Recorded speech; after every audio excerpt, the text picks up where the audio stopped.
Alright, हम बात करते हैं विटेलोजेनेसिस क्रिया की कि ये क्या क्रिया है और इसके अंदर क्या होता है। जिसे हम पित्तक जनन भी कह सकते हैं कि इसमें पित्तक का निर्माण हो रहा है और वो निर्माण फॉर्मेशन ऑफ योग किस प्रकार से हो रहा है। तो इसको हम बोलेंगे it is a process of formation of योग,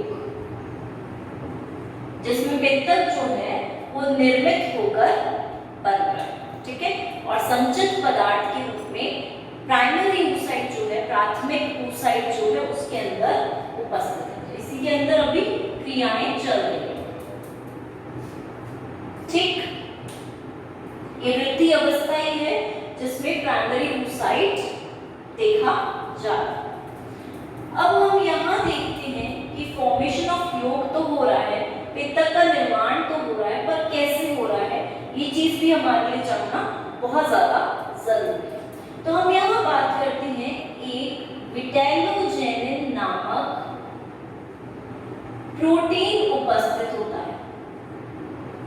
ठीक है, और इसी के नाम की एक विटेलोजेनिन जीन बोल सकते हैं, वो भी उपस्थित रहती है। देखिए, जिसे हम VTG या VG से बोल सकते हैं। ठीक, विटेलोजेनिन नामक प्रोटीन है, ठीक है, या फिर इसी की जीन है VTG या VG।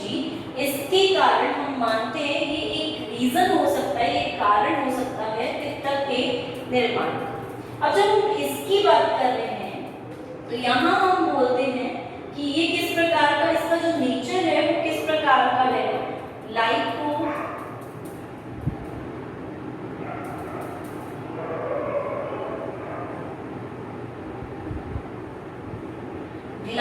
लाइपोप्रोटीन इसका नेचर है। इसका मतलब ये हुआ कि इसके अंदर कार्बोहाइड्रेट भी उपस्थित है, वसा भी उपस्थित है, लिपिड भी उपस्थित है और प्रोटीन भी उपस्थित है। तो इसका नेचर ही ऐसा है, लाइपोप्रोटीन प्रकार का है विटेलोजेनिन प्रोटीन।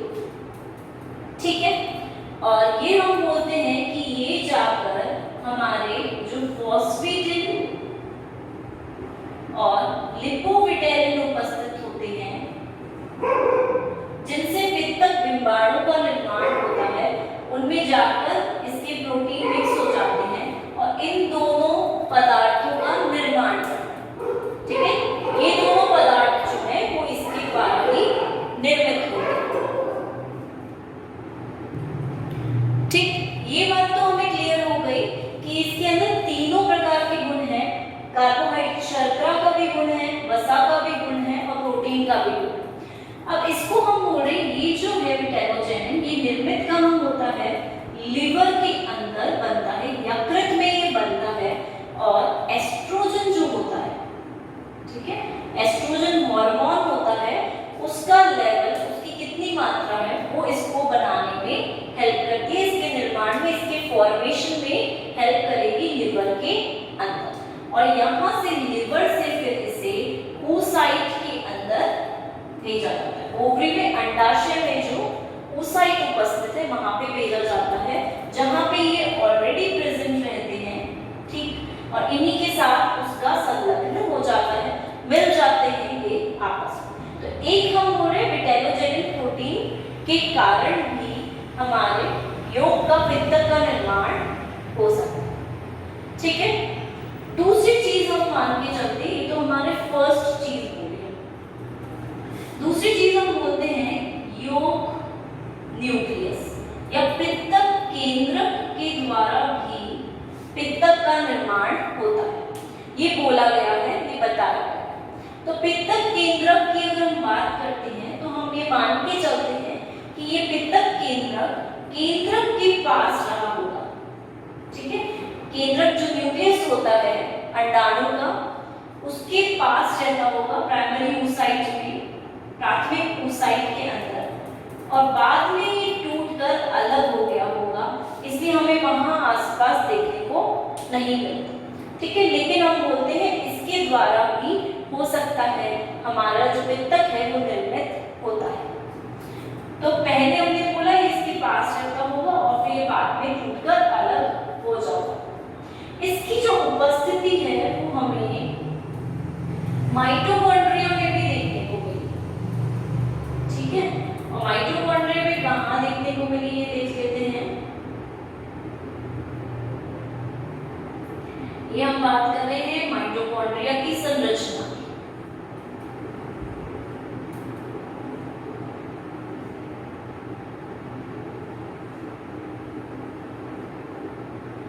इस तरह से यहाँ संरचना उपस्थित है माइटोकॉन्ड्रिया की, जहां पर ये माइटोकॉन्ड्रिया की मेम्ब्रेन हुई झिल्ली हुई,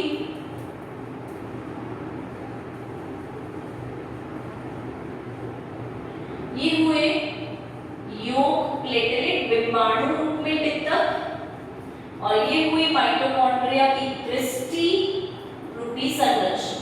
तो इस प्रकार एवीज में, बर्ड्स में हम बात करते हैं कि माइटोकॉन्ड्रिया के बादलनुमा आकृति वहां उपस्थित रहती है अंडाणु, ठीक है। और हम मान के चलते हैं कि ये पित्तक केंद्रक जो है ये इसमें उपस्थित रहता है और पित्तक का निर्माण करता है। पहले बोला था कि न्यूक्लियस के पास जमा होगा कहीं और फिर वहां से टूटकर अलग हो गया और माइटोकॉन्ड्रिया में चला गया। तो हम ये मान के चल रहे हैं कि ईआर जो है हमारा एंडोप्लाज्मिक रेटिकुलम, अंतःजालिका द्रव्य जिसे हम बोलते हैं, गोल्जी जो बॉडी है, गोल्जी काय, और ये न्यूक्लियस केंद्रक, ये सभी मिलकर निर्माण करते हैं किसका? पित्तक, ठीक है। ये चीज बोली गई, लेकिन बाद में इस चीज को और जब डिटेल में देखा गया तो ये बोला गया कि अंडाणु में इसका निर्माण होता ही नहीं है, इसका निर्माण किसी और जगह पर होता है। जैसे हम बोलेंगे कि लिवर जो है हमारे अंदर, अगर हम बात करते हैं, या जिनके अंदर बहुत कम मात्रा में पित्तक उपस्थित होता है, उनमें हम बोलते हैं कि लिवर के अंदर पित्तक बनता है, योग का निर्माण होता है और फिर वो वहां से हमारी oocyte के अंदर जाता है, ठीक है। ये चीज बोली गई कि लिवर में बन रहा है, यकृत में बन रहा है पित्तक और oocyte में वहां से फिर ट्रैवल करके जाता है। ये चीज हमें क्लियर हो गई कि पित्तक बन बाहर रहा है और वहां से फिर माइग्रेशन करके, मूवमेंट करके, गमन करके दूसरी तरफ जाता है, ठीक है। एक चीज हमने बोली विटेलोजेनिक प्रोटीन, दूसरी बात करी हमने योग न्यूक्लियस की, ठीक है। और फिर बाद में हमने बोला कि लिवर के अंदर या किसी और जगह पर हो रहा है और बाद में oocyte तक पहुंचाया जा रहा है, ठीक है। ये माइटोकॉन्ड्रिया क्लाउड है, बादल है माइटोकॉन्ड्रिया का, इस प्रकार से ये उपस्थित रहता है।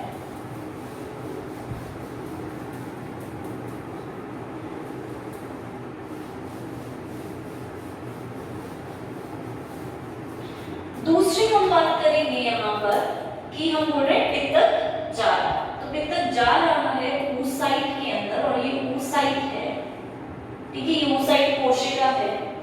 तो पित्तक किस क्रिया के द्वारा आ रहा है यहाँ पर? पिनोसाइटोसिस, जिसे हम कोशिका पायन क्रिया भी बोलते हैं, पिनोसाइटोसिस की क्रिया द्वारा यहाँ आ रहा है। मतलब यहाँ वेसिकल्स का निर्माण हो रहा है और वो वेसिकल्स अंदर की तरफ जा रही हैं, जिनके अंदर योग भरा हुआ है, ठीक।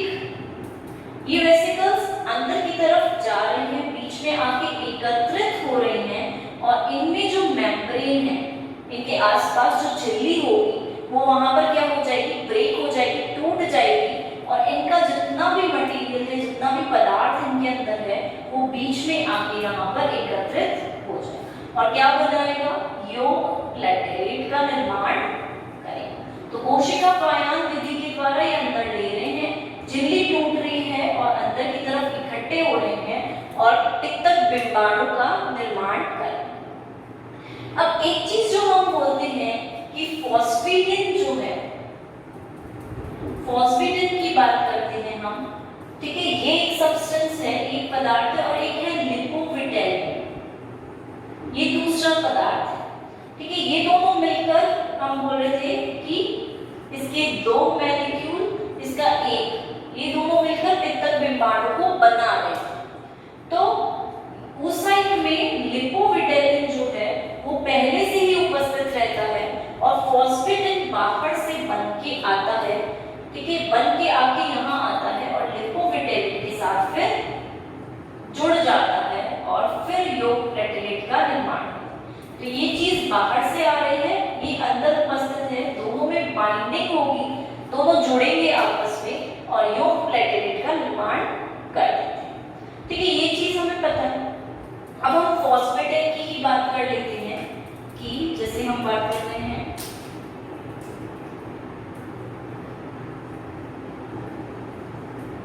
partially phosphorylated phosphate। कैसा है ये? सल्यूबल है ये, फुली फॉस्फोराइलेटेड फॉस्फेट में बदलेगा तो ये हो जाएगा इनसल्यूबल प्रकार। और इसमें आईपी एंजाइम काइनेज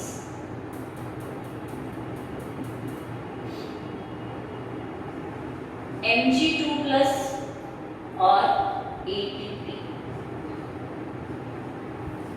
ठीक है, ये एक रिएक्शन है जिसको हम इस तरह से समझते हैं। आप समझेंगे कैसे कि फॉस्फेटिन जो है वो बाहर से अंदर की तरफ आ रही है, मूवमेंट कर रही है। और मूवमेंट कैसे कर रही है?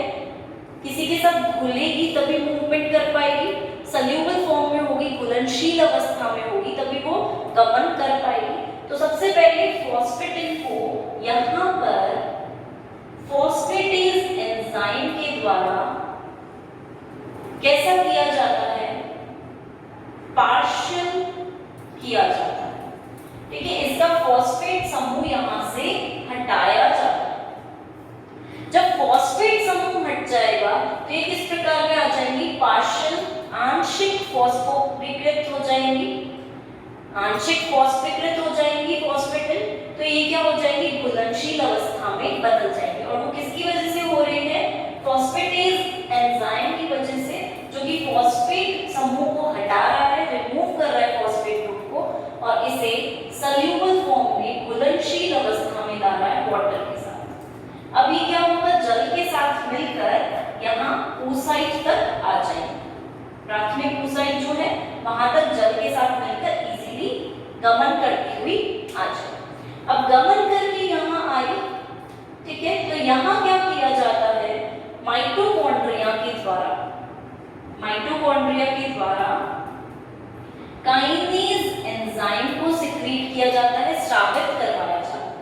ये काइनेज एंजाइम सल्यूबल घुलनशील फॉस्फेटिन को, जो कि आंशिक फॉस्फीकृत है, ठीक है, वहां पर फॉस्फेट ग्रुप बहुत कम उपस्थित है, उसको क्या करेगा? ये फॉस्फेट ग्रुप प्रदान करेगा, फॉस्फेट ग्रुप इसको देगा। और फॉस्फेट ग्रुप कौन दे रहा है? काइनेज। ठीक है, ये कहां से दे रहा है? एटीपी से दे रहा है। तो यहाँ हम बात कर सकते हैं, यहाँ पर एटीपी उपस्थित है जो कि यहाँ पर आकर एडीपी में बदल गया। दो ही फॉस्फेट ग्रुप रहे, एक फॉस्फेट ग्रुप इसको दे दिया तो ये फुल्ली हो गया, पूर्ण रूप से फॉस्फेटिक फॉस्फेटिक में बदल गया और ये फिर अघुलनशील अवस्था में आ गया, क्योंकि यहाँ आके इसे घुलनशील होने की जरूरत ही नहीं है। ठीक है, अब इसे यहाँ पर इकट्ठा ही तो होना है यहाँ पे, तो इसलिए अघुलनशील अवस्था में काइनेज एंजाइम की उपस्थिति में आके यहाँ पे माइटोकॉन्ड्रिया उपस्थित होंगे, वो इसे अघुलनशील कर देंगे और यहाँ पर आकर लिपोप्रोटीन के साथ मिलकर यौगिक प्लेटलेट का या पित्तक बिंबाणु का निर्माण करेंगे। तो इस तरह से यहाँ क्रिया चलती है। ये रिएक्शन बहुत इंपॉर्टेंट है कि एडीपी से, मतलब एटीपी पहले था और फिर वहां पर एडीपी का निर्माण हुआ, एडेनोसिन डाइफॉस्फेट, दो ही फॉस्फेट ग्रुप यहाँ रह गए, पहले तीन थे, क्योंकि काइनेज ने इसको पूरी तरह से पूर्ण रूप से फॉस्फीकृत कर दिया फॉस्फेटिन। तो सबसे इंपॉर्टेंट रोल हम मान के चलते हैं यहाँ पर फॉस्फेटिन का ही है, जो कि मूवमेंट कर रहा है और दो फॉर्म में बन रहा है, घुलनशील और अघुलनशील अवस्था में।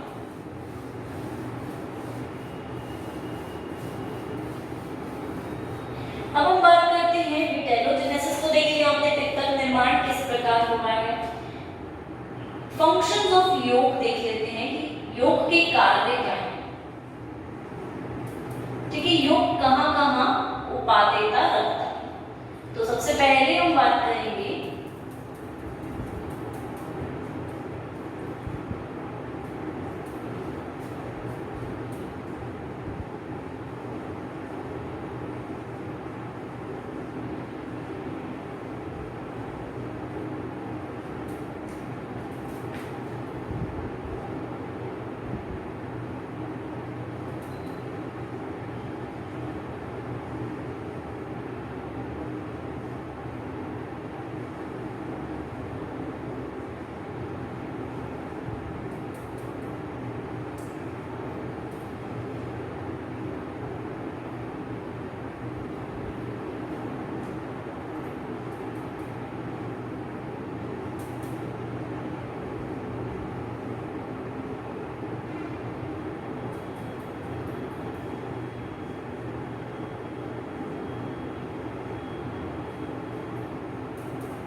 ठीक है, ये चार फंक्शंस, ये चार कार्य हम योग के मानकर चलते हैं, जिसमें सबसे पहला है कि जो भ्रूण है, जो एम्ब्रियो है, वो ग्रो कर रहा है, डेवलप कर रहा है, परिवर्धन कर रहा है, तो उसको वहां पर पोषण की जरूरत है। तो योग का काम होता है उसको पोषण प्रदान करना, ताकि न्यूट्रिशन उसे मिल जाए तो वो इजीली वहां पर परिवर्धन कर सके। तो पोषण के रूप में कार्य आ रहा है। दूसरी बात करते हैं हम, हमें कुछ ग्रोथ के टाइम पे एसेंशियल सब्सटेंसेस का फॉर्मेशन करना होता है। ठीक है, कुछ हम बोल सकते हैं कुछ ऐसे पदार्थ जिनकी हमें बहुत ज्यादा जरूरत होती है बॉडी में, उनका हमें निर्माण करना होता है। तो वो एसेंशियल सब्सटेंसेस के लिए उन जरूरतमंद पदार्थों के निर्माण के लिए योग ही है जो पदार्थ उपलब्ध कराता है। ठीक है, सब्सटेंसेस को ये प्रोवाइड कराएगा, पदार्थों को ये उपलब्ध कराता है, जिसके कारण कि हम हमारे लिए जो जरूरतमंद होंगे सब्सटेंसेस, पदार्थ, प्रोटीन्स, वो हमें इससे मिल जाएंगे और हमारी संरचना हम आसानी से बना पाएंगे परिवर्तन के समय पर। ठीक है, बहुत सारी जो जैविक क्रियाएं हैं भ्रूण की, उनको नियंत्रित करता है। जितनी भी बायोलॉजी होती है, ठीक है, किस प्रकार से आगे फंक्शन करना है, ग्रोथ करना है, ठीक है, वृद्धि करनी, उन सभी क्रियाओं को ये नियंत्रित करता है और हेल्प करता है बायोलॉजी को मेंटेन करना। ठीक है, फोर्थ हम बात करेंगे योग जितनी मात्रा में होगा उस हिसाब से जो क्लीवेज टाइप है, विदलन किस प्रकार से होगा, ज्यादा स्पीड से होगा या बहुत कम मात्रा में विदलन देखने को मिलेगा, क्लीवेज का पैटर्न क्या होगा, किस प्रकार से क्लीवेज होगा, विदलन होगा कैसे, सिमेट्री जो सममिति होती है वो कौन सी बनेगी, योग पे आधारित रहता है ये, और जो विभेदन हो रहा है अंडाणु का वो किस प्रकार से होगा। ये सारी बातें भी योग पर डिपेंड करती हैं और योग जो है, पित्तक जो है, ये इन सब चीजों को नियंत्रित करके रखता है। तो ये हम कार्य की बात करें, फंक्शंस की बात करें, किस प्रकार पित्तक जो है सभी कार्य कर रहे हैं। ठीक, तो ये हुआ हमारा मेटाबोजेनेसिस वाला पार्ट। अब हम बात करेंगे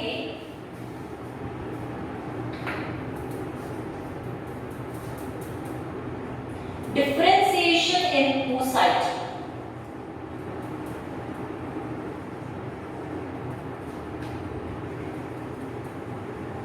जिसका मतलब हुआ कि oocyte में विभेदन किस प्रकार से हमें देखने को मिलता है। ठीक है, oocyte में जो विभेदन है उसमें तीन क्रियाएं हमें देखने को मिलेंगी। पहली तो है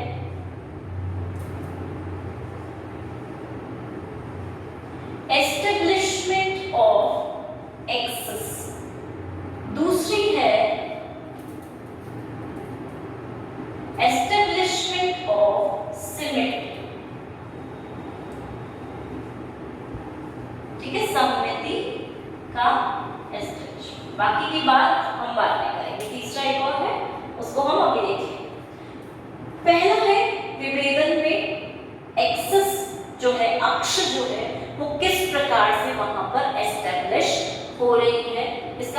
हुआ कि अक्ष जो है, एक्सिस जो है, उसका निर्धारण किस प्रकार से हो रहा है। तो एक्सिस का निर्धारण पहला स्टेप है टू साइड के विभेदन में, जिसमें हम साइंटिस्ट ने 3 प्रकार की थ्योरीज दी हैं, 3 सिद्धांत दिए हैं। एक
ठीक, ये 3 थ्योरीज यहाँ पर दी गई थी, ठीक है, जिसमें नंबर 1 थ्योरी थी कि ऑक्सीजन किस प्रकार से अंदर की तरफ आ रही है, एंट्री ऑफ ऑक्सीजन, उसके बेसिस पर बताया गया था कि ध्रुव या एक्सिस जो है वो किस प्रकार से होती है। जैसे चाइल्ड ने दिया इस थ्योरी को, और चाइल्ड ने बोला कि जिस ध्रुव से ऑक्सीजन एंटर हो रही है, ऑक्सीजन अंदर की तरफ आ रही है, वो वाला ध्रुव तो कहलाएगा एनिमल पोल या प्राणी ध्रुव, और उसके दूसरी साइड, अपोजिट साइड वाला ध्रुव कहलाएगा वेजिटल पोल, या फिर इसे हम बोल सकते हैं पित्तक ध्रुव। ठीक है, तो इस प्रकार से उन्होंने बताया कि एक्सिस इस प्रकार से अक्ष का निर्धारण किया जा सकता है। मतलब इनके अनुसार उन्होंने ये बोला कि जहां पर ब्लड वेसल्स, ठीक है, ब्लड को की जो वाहिनियां हैं वो ज्यादा उपस्थित होगी, वहीं पे ही ऑक्सीजन, हम बोलेंगे ऑक्सीजन की मात्रा ज्यादा अंदर जाएगी, तो वहीं जहां पर ये ज्यादा एकत्रित है उसकी पोल को उन्होंने प्राणी ध्रुव या एनिमल पोल नाम दिया, जो कि बहुत एक्टिव होता है, सक्रिय होता है। दूसरी थ्योरी दी गई एंट्री ऑफ न्यूट्रिशन के आधार पर कि पोषक पदार्थ कहां से अंदर की तरफ oocyte में आ रहा है। पोषक पदार्थ उन्होंने बोला योग जिस साइड से, जिस भी डायरेक्शन से oocyte के अंदर प्रवेश कर रहा है, जिस डायरेक्शन से oocyte में एंटर कर रहा है, वो वाला पोल तो कहलाएगा वेजिटल पोल या पित्तक ध्रुव, क्योंकि पित्तक की एंट्री अंदर तो वेजिटल पोल कहलाएगा, वहीं उसके जस्ट अपोजिट साइड वाला एनिमल पोल कहलाएगा। पर ऐसा हमने देखा कि जो जैसे मैमल्स की सपोज बात करते हैं तो oocyte के चारों तरफ हम देखते हैं फॉलिक्यूलर कोशिकाएं उपस्थित रहती हैं, ठीक है, पुटकीय कोशिकाएं और नर्व सेल्स भी उपस्थित रहती हैं,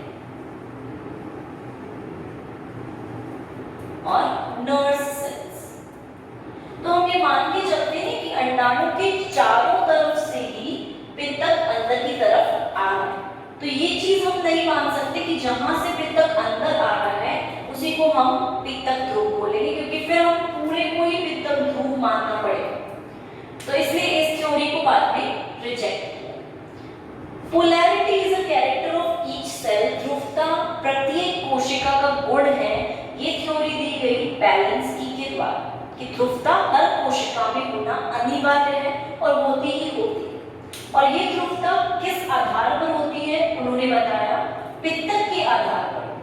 कि पित्तक जहां ज्यादा मात्रा में एकत्रित होकर उपस्थित रहता है, ठीक है, जहां पे पित्तक ज्यादा मात्रा में उपस्थित है, एकत्रित है, उस जगह को हम बोलते हैं पित्तक ध्रुव या वेजिटल पोल, जो कि एक प्रकार से असक्रिय है, इनएक्टिव है, ठीक है। और उसके जस्ट दूसरे अपोजिट जहां पर साइटोप्लाज्म, जिसका मतलब वो कोशिका द्रव्य और न्यूक्लियस उपस्थित है, केंद्रक उपस्थित है, उसको हम बोलेंगे प्राणी ध्रुव या फिर एक्टिव पोल, सक्रिय ध्रुव। तो इस बेसिस पर उन्होंने बताया बैलेंस्की ने कि प्राणी ध्रुव और पित्तक ध्रुव निर्धारित किए जाते हैं, और इसको बहुत ज्यादा लोगों ने एक्सेप्ट भी किया इस थ्योरी। और इन्होंने ये भी बताया कि इन दोनों ध्रुव के बीच में से एक इमेजिनरी लाइन जाती है, जिसे हम सोच रहे हैं कि जा रही होगी, उसको हम उन्होंने एक्सिस का नाम दिया। उसको उन्होंने कहा कि पोलर एक्सिस है, ध्रुवीय अक्ष है ये, जो बीच में से इसमें जा रही है, ठीक। तो इस प्रकार से तीन थ्योरीज, तीन सिद्धांतों के आधार पर एक्सिस का एस्टैब्लिशमेंट दिया गया, ठीक है, अक्ष का निर्धारण बताया गया।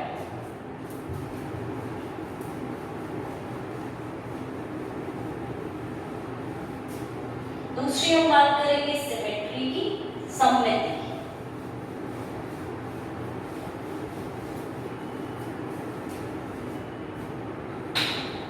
जब हम सममिति की बात करते हैं तो यहाँ हम मान के चलते हैं कि बहुत सारे जैसे ह्यूमंस हैं, मॉलस्क हैं, कई में हमें देखने को मिलता है कि बाइलेटरल द्विपार्श्वीय सममिति होती है, कि बाइलेटरल सिमेट्री जो होती है वो देखने को मिलती है, और ये सममिति का निर्धारण भी किया जाता है। अब किस बेसिस पर, किस आधार पर इसका निर्धारण होता है, ये भी चीज देखने लायक यहाँ पर होती है। कि जैसे अगर हम सपोज बात कर रहे हैं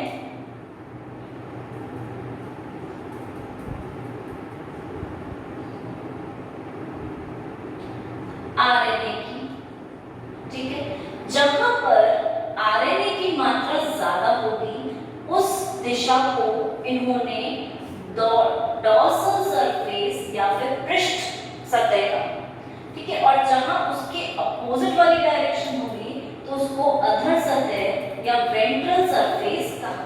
जिसका मतलब ये हुआ कि आरएनए की मात्रा बता रही है कि कौन सी सतह, कौन सी आगे जाकर बनेगी, ठीक है। तो जहां आरएनए संश्लेषित ज्यादा हो रहा है, जहां आरएनए की मात्रा ज्यादा इकट्ठी होगी, उसे डॉर्सल या पृष्ठ सतह कहा गया, और उसके अपोजिट जस्ट उसके अनुरूप, उसके अनुसार ही बताया। एक चीज और बोली गई कि यहाँ पर सिमेट्री जो है वो शुक्राणु किस जगह से एंटर हो रहा है, शुक्राणु की एंट्री प्लेस कहाँ से है, उसके बेसिस पर भी इसका निर्धारण किया जाता है, ठीक है, कि शुक्राणु कहाँ से प्रवेश कर। और सिमेट्री सममिति को ये भी कहा गया कि एम्फीबियंस में, फ्रॉग्स में ज्यादातर हम मान के चलते हैं कि यहाँ पर ग्रेट क्रीसेंट नामक संरचना उपस्थित रहती है, और इस संरचना के आधार पर भी सममिति निर्धारित की जाती है, सिमेट्री का निर्धारण, सिमेट्री को एस्टैब्लिश किया जाता है। तीन प्रकार हुए, एक आरएनए के बेसिस पर, आरएनए जहां ज्यादा बन रहा है, दूसरा शुक्राणु कहां से प्रवेश कर रहा है, और तीसरा ग्रेट क्रीसेंट संरचना, जिसके आधार पर हमने सिमेट्री को निर्धारित। अब डिफरेंशिएशन इन टू साइड के विभेदन में तीसरा प्रोसेस आता है, जिसे हम बोलते हैं कॉर्टिकल डिफरेंशिएशन, ठीक है, कि कॉर्टेक्स भाग में किस प्रकार विभेदन हो रहा है, जिसमें हम मान के चलते हैं ये वाला भाग दो भागों में डिवाइड है। आउटर भाग होता है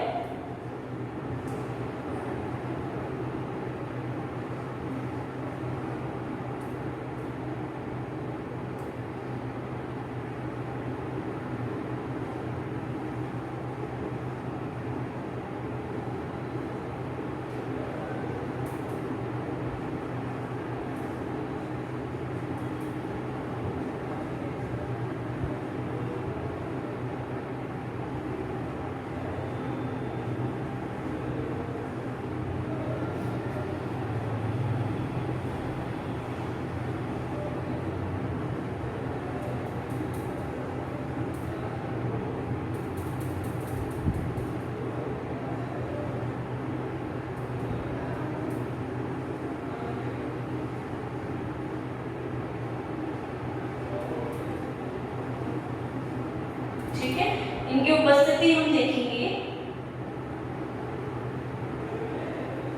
और ये चीज हम देखेंगे कि यहाँ पे कुछ विशेष संरचनाएं भी देखने को मिलती है। ठीक है, अब देखते हैं यहाँ पर कॉर्टिकल विभेदन यहाँ पर होता है। इसका मतलब वो ये दो भाग में डिफरेंशिएट होती है, विभेदित होती है। पहला बाहर वाला जो भाग होगा जस्ट प्लाज्मा झिल्ली के अंदर जो है उसे हम बोलेंगे आउटर भाग, बाहरी भाग जो होता है, और ये बहुत थिक होता है, मोटा होता है, जिसका व्यास डायमीटर हम मान के चलते हैं 2 से 3 म्यू के बीच में इसका व्यास होता है। वहीं ये कैसा होता है, गाढ़ा होता है, जेली नमा आकृति इसकी होती है। तो ये क्या करेगा, एक संरचना प्रदान करता है oocyte। ठीक है, जो oocyte है हमारी उसको एक स्ट्रक्चर प्रोवाइड कर रहा है, क्योंकि ये गाढ़ा है। अगर बिल्कुल पतला होगा तो एक संरचना, गोलाकार जो संरचना है वो नहीं मिल पाएगी उसे। इसलिए यहाँ पर हम बोल रहे हैं कि स्ट्रक्चर प्रदान कर और जस्ट बाहर की तरफ उपस्थित। यहाँ पर अब इस भाग में हम मान के चलते हैं कि एक्टिन जैसे कुछ फाइबर्स, कुछ तंतु यहाँ पर उपस्थित रहते हैं प्रोटीन, जिन्हें हम तन्य प्रोटीन्स या टेंसिबल प्रोटीन्स भी कहते हैं। तन्य मतलब खिंचे, बहुत स्ट्रेस है वहाँ पर, इसका मतलब वो टीपी भी यहाँ पर उपस्थित है, जो एक्टिन नुमा होते हैं, एक्टिन जैसे ही तंतु होते हैं, जो कि मसल्स में उपस्थित रहते हैं। वहीं अगर हम इनकी बात करें तो यहाँ पर माइक्रोट्यूब्यूल्स जैसी संरचना में उपस्थित है, सूक्ष्म नलिकाएं उपस्थित हैं, जिसके कारण क्या होता है कि यहाँ पर स्टेबिलिटी मिल पाती है, ये एकदम स्टेबल हो पाते हैं, एक सामान्य रूप से जो इनकी संरचना होती है वो वहां पर देखी जाती है। दूसरे भाग की बात करें अंदर की तरफ, इनर भाग जो कि एंडोप्लाज्म होता है और इससे कम गाढ़ा होगा, थोड़ा पतला भाग होगा, इसको हम एंडोप्लाज्म कहते हैं। यहाँ पर माइटोकॉन्ड्रिया, ईआर, गोल्जी काइट, ये सभी संरचनाएं, ये सभी हम बोल सकते हैं सेल ऑर्गेनल्स, कोशिका अंग यहाँ पर उपस्थित रहते हैं। इसी के साथ यहाँ पर एक और चीज जो देखने को मिलती है कि गोल्जी काइट कॉर्टिकल ग्रेन्यूल्स का बल्कुट भाग में, बल्कुटी क्या बोलेंगे ग्रेन्यूल्स को, कण, ठीक है, तो बल्कुट कणिकाओं का निर्माण करती है। ठीक है, और ये कणिकाएं किससे भरी रहती है, बिल्कुल गोलाकार होती हैं, जो कि म्यूकोपॉलीसेकेराइड्स के द्वारा भरी रहती है।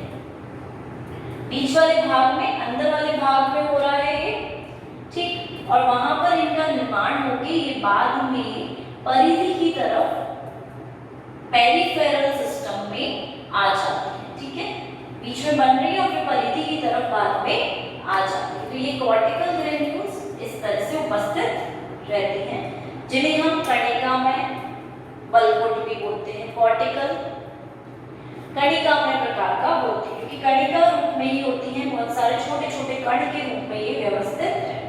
अब कॉर्टिकल ग्रेन्यूल जो होते हैं ये निषेचन के समय कार्य आते हैं, फर्टिलाइजेशन के टाइम पर इनकी उपादेयता होती है और ये निषेचन कला का निर्माण करते हैं। ठीक है, फर्टिलाइजेशन मेम्ब्रेन जो होती है उसको ये बनाते हैं, निषेचन कला बनाते हैं, और उसके बाद शंकु रूपी आवरण का निर्माण होगा। वो हम देखेंगे किस प्रकार से शंकु रूपी आवरण बनता है। तो ये चीज हमें क्लियर है, बाहर और अंदर दो भागों में विभेदित होती है। बाहर माइक्रोट्यूब्यूल्स होती है, सूक्ष्म नलिकाएं, और अंदर की तरफ कॉर्टिकल ग्रेन्यूल्स उपस्थित रहते हैं, जो बाद में पेरिफेरी की तरफ, थोड़े कॉर्नर की तरफ आ जाते हैं। इस प्रकार की संरचना। अब जब हम कॉर्टिकल ग्रेन्यूल्स की बात करते हैं तो ये संरचनाएं हमें कुछ ही जीवों में देखने को मिलती हैं। जैसे हम बात करेंगे फिशेस में हमें ये देखने को मिलेगी, फ्रॉग्स में हमें ये देखने को मिलेगी संरचना। ठीक, इसी के साथ कुछ मॉलस्क होते हैं, उनमें हमें ये संरचना देखने को मिलेगी। कुछ एनालिड्स में, सब में नहीं दिखेगी, कुछ एनालिड्स में भी देखने को मिलेगी। मैमल्स में, स्तनधारियों में हमें रैबिट्स और ह्यूमंस में देखने को मिलेगी। ठीक है, बाकी किसी में देखने को नहीं मिलती है। इनमें तो हम और बाकी अगर हम बात करते हैं मैमल्स की, तो बाकी मैमल्स में हमें देखने को नहीं मिलती है, जिसका मतलब ये हुआ कि ये गिनी पिग में नहीं होगी, माउस चूहे में भी नहीं होगी, और काफी सारे जंतुओं में ये देखने को नहीं मिलती। तो देखने को ये सिर्फ कुछ कुछ जंतुओं में ही देखने को मिलती है, जो कि ये एनिमेट्स भी सारे नहीं, कुछ कुछ मॉलस्क भी सारे नहीं, कुछ कुछ मॉलस्क में, और मैमल्स भी सारे नहीं है यहाँ पर। तो एम्फीबिया भी ग्रुप यहाँ पर नहीं आता है पूरा, एम्फीबिया में भी हमें देखने को नहीं मिलेगी, यूरोडील्स जो होते हैं उनमें भी हमें देखने को नहीं मिलेगी। तो ये संरचना सिर्फ इतने ही जंतुओं में हमें देखने। तो हमने विभेदन की बात की, किस प्रकार विभेदन हो रहा है। पहले हमने बात की थी किसकी, अक्ष की, एक्सिस की, फिर सममिति की, और फिर हमने बात की कॉर्टिकल डिफरेंशिएशन,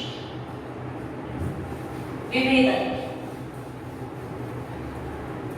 तो ये बात हुई हमारी डिफरेंशिएशन इन oocyte।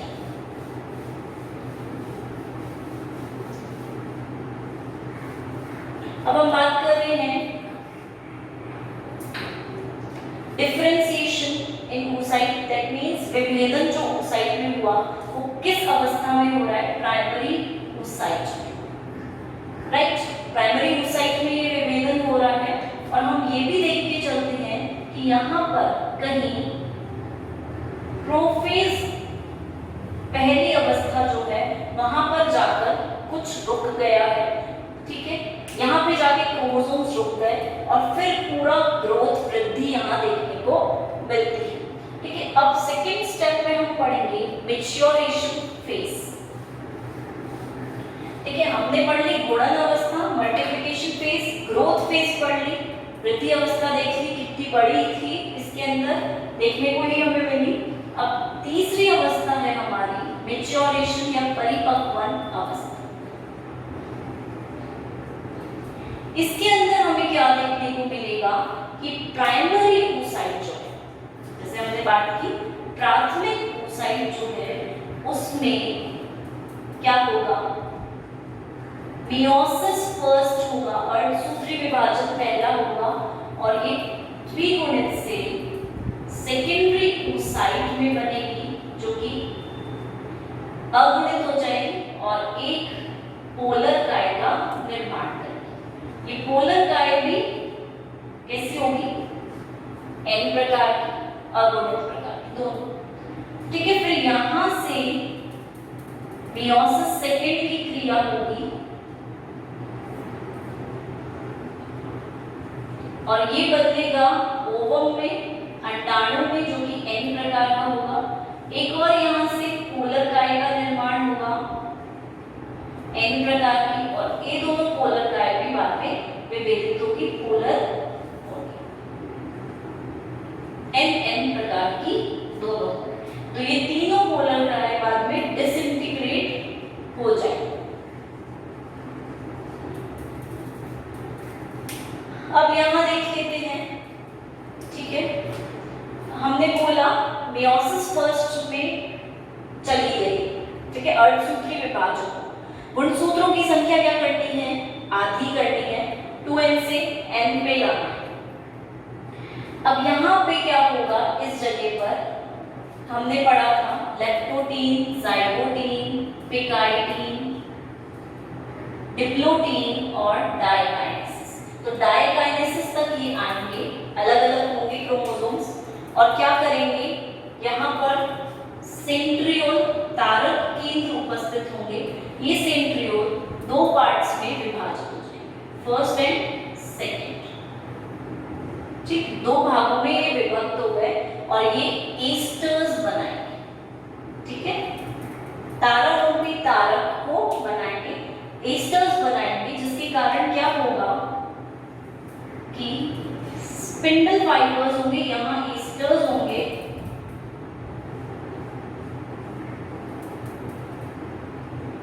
ठीक है। तो इस प्रकार से एस्टर्स का निर्माण किया सेंट्रियोल्स, तारक केंद्रों में, ठीक है। और अब ये जो स्पिंडल फाइबर है, ये जो तंतु हैं, इन तंतु पे ये क्रोमोसोम अपोजिट पोल की तरफ जाएंगे, क्योंकि पहले तो क्या होगा, मेटाफेज में आके यहाँ आएंगे,